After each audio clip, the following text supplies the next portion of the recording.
Here we're going to graph an ellipse where the center is not at 0, 0. And we can tell that the center is not going to be at 0, 0 because the numerator of our equations, our two fractions in our equation, is not just x squared and y squared. This is x minus 2 squared and y minus 1 squared. So we know it's going to be a little trickier. We need to first find the center because it's not going to be at 0, 0. So if we look at the standard form of an ellipse, we can see that the center is what is being subtracted from the x and the y before we square it. So in this case, we are subtracting a 2 and we're subtracting a 1. So our center is at 2, 1. So over 2, up 1. Now we need to find our vertices, and to find our vertices, we first need to figure out what are A and B, because vertices are A away from the center and B away from the center. So if we look up here again at our standard form, A squared is our denominator. So A squared equals 9. So what must A be? What is being squared to get 9? A is either plus or minus 3. And then if we look at B squared is 4. So what must B be? What is being squared to give us 4?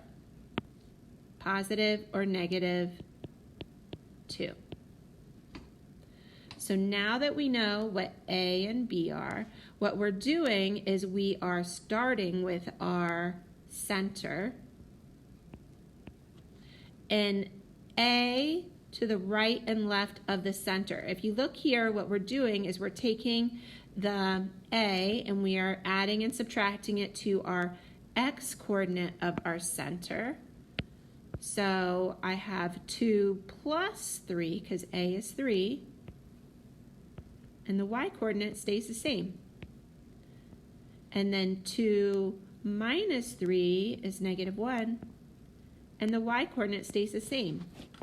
So this is over 5 up 1 and over negative 1 up 1.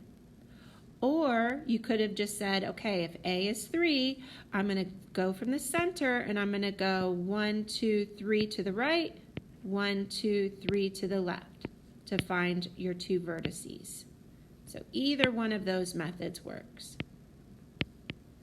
Now we're going to do the same for the vertices going up and down. So same deal.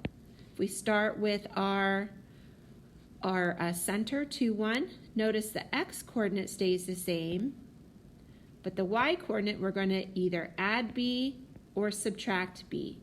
So if B is 2, our 2 points, the x coordinate stays the same at 2, but we're going to either add 3 or add 2 to the y coordinate, so it would be 3, or we're going to subtract 2, so it would be negative 1. So our two vertices are over 2 up 3,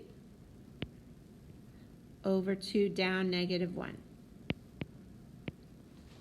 So now that we have that, we can sketch our ellipse.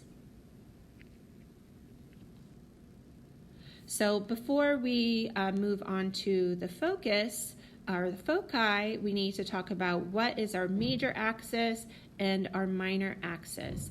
Our major axis, remember, is the axis that is the vertices are the furthest distance from our center. So if you look at our center, that purple dot, if we move to the right and left, that's 3 units to the right and left. Where if you go up and down, it's just 2 units up and 2 units down.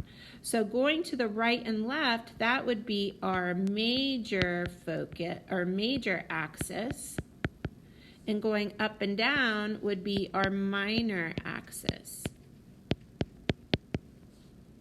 Okay? So the focus, when we figure out that distance, that's going to be the distance right and left. since that is the major axis. So the focus is the square root of a squared minus b squared. And 9 minus 4 is 5. If I take the square root of 5 in my calculator, we'll see it's about 2.2. So that means that from the center on the major axis, so the part where it stretches out the most, right or left or up or down, it's 2.2 from the center. So if our center is this purple dot, I'm going to go to the right about 2.2, and I'm going to go to the left about 2.2. So these two pink dots right here are our foci.